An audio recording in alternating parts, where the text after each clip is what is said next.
পুরনো প্রেমিক তীর্থঙ্করকে দেখে চমকে গেল প্রতীক্ষা। হ্যাঁ বন্ধুরা, কার কাছে কই মনের কথা সিরিয়ালে আজকের পর্বে তোমরা এরকমটাই দেখতে পাবে। পুরো গল্পটা জানতে হলে প্লিজ লাইক দিয়ে সঙ্গে থেকো। পুতুলকে পড়ানোর আওয়াজ পাওয়ার পরে যখন প্রতীক্ষা আর পলাশ নিচে নেমে আসে, এরপর প্রতীক্ষা শিমুলকে বলে এইসব এই বাড়িতে চলবে না, সারাদিন নাচ গান হইচই এইসব করা যাবে না। তখন প্রতীক্ষা তীর্থঙ্করকে দেখতে পায়। তীর্থঙ্করকে দেখার পরেই প্রতীক্ষা চমকে ওঠে। এদিকে তীর্থঙ্করও প্রতীক্ষাকে দেখে চমকে যায়। তখন শিমুল বলে যে আপনি কিছু মনে করবেন না, এটা হচ্ছে পুতুলদির ছোট ভাইয়ের বউ আর ওটা হচ্ছে পলাশ। এর নাম প্রতীক্ষা বলার আগেই তীর্থঙ্কর বলে আমি জানি প্রতীক্ষা। প্রতীক্ষার নামটা বলাতে সবাই অবাক হয়ে যায় যে মাস্টারমশাই কি করে জানলো প্রতীক্ষার নাম।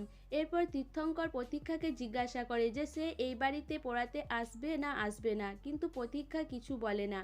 তখন পলাশ বলে কি প্রতীক্ষা, তুমি কি চেনো নাকি, তোমাকে চেনে? তখন প্রতীক্ষা বলে কত লোকের সাথেই তো আলাপ হয়, সেরকমই চিনি। এরপরে তীর্থঙ্কর বলে শুধু চেনো আর কোনো কিছুই নয়?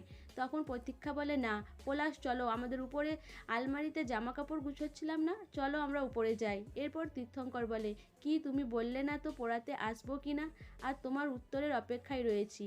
এই কথাটা শুনে শিমুলের শাশুড়িও অবাক হয়ে যায়। এরপর প্রতীক্ষা দাঁড়িয়ে পড়ে।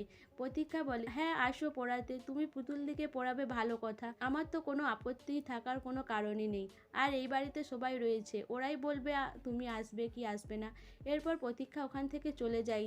তীর্থঙ্কর বলতে থাকে যে আমি তাহলে আসছি পড়াতে। প্রতীক্ষা দাঁড়ায় না, ওখান থেকে চলে যায়। পুতুলদি বলে যে প্রতীক্ষা তো কাকেও এমনিতে ভয় পায় না, তাহলে মাস্টারমশাইয়ের কোথায় ভয় পেল কেন? মাস্টারমশাই তুমি রোজের আসবে আমাদের বাড়িতে। তীর্থঙ্করও বলে যে সে পড়াতে আসবে। এদিকে শতদ্রুর সাথে রূপরেখার বন্ডিং হয়ে যায়, তাদের বিয়ের দিন পর্যন্ত ঠিক হয়ে যায়। এদিকে শিমুল আবার সুচরিতাদের বাড়িতে আসে তাদের নিজস্ব মিটিংয়ের জন্য। সেই সময় সুচরিতা দিয়ারে জানায় যে আজকে শতদ্রু আসছে তাদের সেখানে। তখন শিমুল বলে তাহলে আমাকে বললে না কেন, আমি আসতাম না। সুচরিতা আর বিপাশা দিয়ারে শিমুলকে অনেক করে বোঝায় যে সে তো পুতুলের মাস্টার ঠিক করে দিয়েছে, হয়তো একদিন পুতুলদের বিয়েও দিয়ে দেবে, শাশুড়ির দায়িত্ব নিচ্ছে। তাহলে শিমুলের জীবনটা কি হবে, সে শতদ্রুকে কেন ফিরিয়ে দিল? এইসব যখন নিজেদের মধ্যে কথাবার্তা হচ্ছে সেই সময় শতদ্রু চলে আসে। শতদ্রুকে দেখে বিপাশা দি বলে এই তো শতদ্রু চলে এসেছে।